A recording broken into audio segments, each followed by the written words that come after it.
يلا موني يلا يلا برنامج موسيقى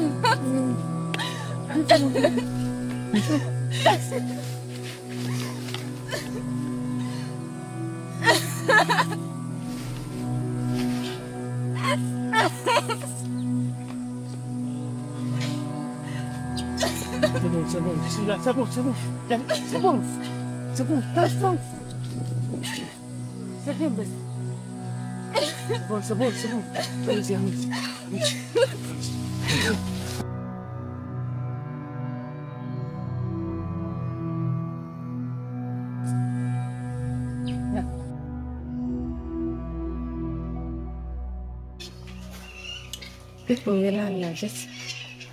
Ini dun go medina sini Allah ini fi kuno kay tu ko mi chur mi wana mi wado ko bon ke jodda ko tan ya na mi na mi tira sango sina mi awata la portande plainte sikke wana mi esira la portana la plainte sikke ko hidda o ko mi buri min ko mi esira bi ma min ko min ne yo han on jan sinyu amun da fala mo jom ko comme wara mo kon fo on leer wana on leer on waso ajunna le ni sita wara o jom buda o me yidi don la ma o gonga kilo ko min ne yo han on jan ni da mo wi afala mi bakkir ma kal fi alle ne la no kiyama fi jawdi mande tay min kal mi mai ko ame ko kono jarama moƴƴa ko tay ko habe feere portan golam plainte jaram mi weltike si afara ara etta auto mi masi rewna e sudan fop ni band mi jabay mi muññore sabu bobo anga bay ko mi muññido bay Allah ne muññido mi muññoto wana e goto agolli biro minna e biro ma voilà so kon biro ma apportan talam plainte na mi biro ma biro min ko mi woni on jejirde wade sabu Allah ya folo ala mo fayata mi mimi woli dana on ngol ko plainte ma woto non déjà kami jodi do j'ai des pressentiments wonde manna jalika fatiki do man nini la mal pressentiment ji wonde manna sixième sansa hono wolande la jalika fatiki astaghfirullah joni on bobo amati mai la rani am dilo la la mari do parcelle Madina Diato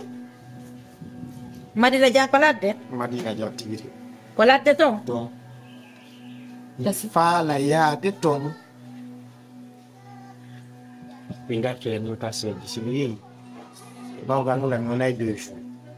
mais ay ko min tu woni do simi di parcelle ji saga mi do parcelle goto mi etta mi dara min tigiri ko mi wawata wadde parce que mi hana woni deni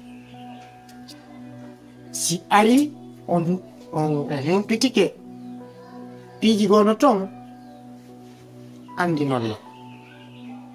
mais mi fala fu amna yo yifu to wa sabina la fi jeji o jubbe jejirte ya fodon parce que si ko biro anene njara il piji watano piji bul fekni mais mi yeggiti juldo ko metti ko munyato surtout no gondindo kadi ko biro ma wattabe dum do kadi awa mi jabinno mais mi fala no itti do odon sabnelado ono munyodo wattata e ko minni munni be ko munni do fo wayna gollon min addila parce que min tan non do hande bernan wuyude si tawi mi jomba bingo maya haran min mi andata bingo mayi sakko fere inne mi kike yeso andi yimi mi suroyimo kono alhamdulillah rabbil alamin mi do weltani Allah parce que kanko andi ko wadata kadi wada do kadi mo langdi titaaki donc haray yalla yoto e ja aw di Allah ko tambi dawo min kare jammo Allahumma amin joni mi faala kasimi yeti bi dawo haray ni andi ko mi gira kasuduga e maru donga ansa so dal fus non kani soda piji ma no yoni la taf piji ma no yoni la jara ma bak joni ella la mi yomi yititu mi hewti nan mi nodda non ko woni ko jam ti tama ma na ko jam wo awa calla jaɓi on buɗima ɗum haali o e sele ɗum ɗo e ñalla jambiro ɓay kom aw hiye joƴi min meɗe yafulala silan andi kon ko kalmu kon ɗa yaade kono mi hollaki min mi ɗaɓɓoyta kalmu min komi kalmu ko hooreyam yahu kalmu ko e maɓɓe wala koɓe faala komi ɓe gayi min kam waɗa komi wawi fo si am en ɗu en suwi pour e yolli goɗa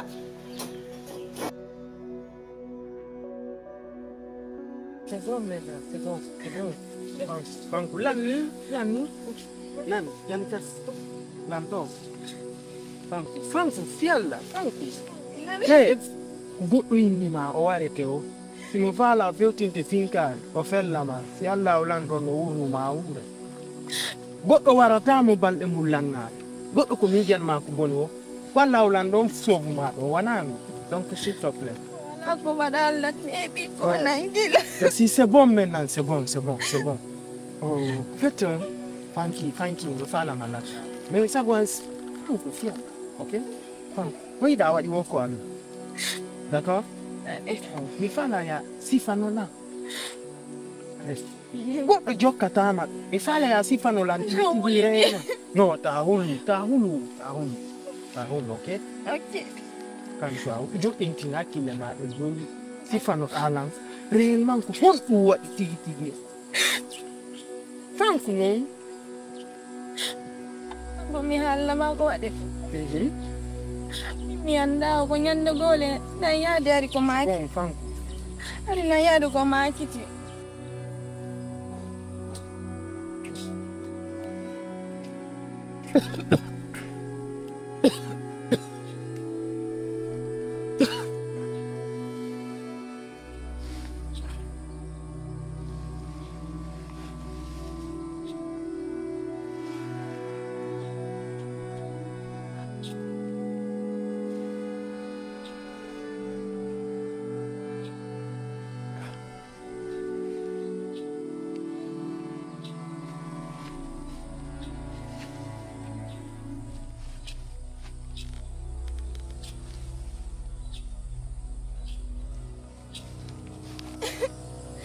une fois na yaade ko maaki après mi fotte maɓɓe ko ɓe deux a wonji numéro motima adi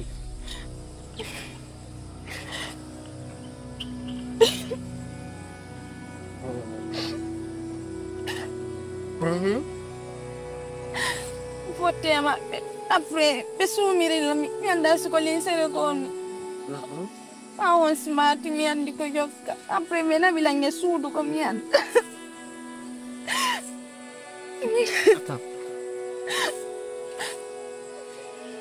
c'est sûr ko numéro modima on ni kangal fanku fo so waɗata ko nodde so modima décroché ɗo min min famodiray quoi ok wowa noon go décroché ko numéro en koni ane ok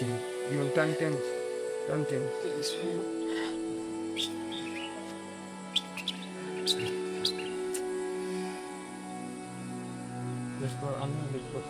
ok y'a pas de problème joni min mi jonnete ɗon mi hollete ɗo lawol ko rewata yaha ɗin o wawete yonande kala ko faami gasa ɗiɗo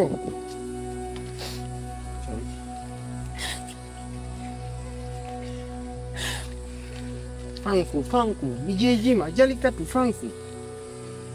faami ay yandike numéro modima o à chaque fois mi tantemo o gasa haysko message mi winda mi no ida woli o yaltata ɗo o yaltata ɗo sa rewi ɗo o yaltata an jaw o on si o ma yaade par ce que ɗum anni ke quoi faami